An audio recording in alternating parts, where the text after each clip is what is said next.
Soybean পেঁপে pressure cooker থেকে নামালাম।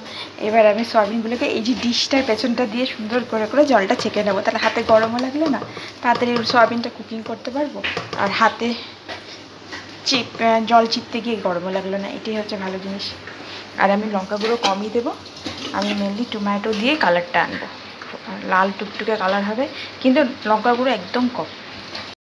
তাহলে দেখবো অনেক বুঝতে পারি, তো কত কি শিখে যাচ্ছিস হিন্দি। এবারে পরীক্ষা নেবে তো আবার। হ্যাঁ, অ্যানুয়ালি আমাদের একসাথে নেয়, ফার্স্ট সেকেন্ডটা আবার টাইম দেয় প্র্যাকটিস করার জন্য। হ্যাঁ ভালো করে না, তা আমি ততক্ষণ অঙ্কটা করিয়ে দিই। এবার ইংলিশে অঙ্কগুলো বাংলায় বুঝে না, তারপর ইংলিশে করবে।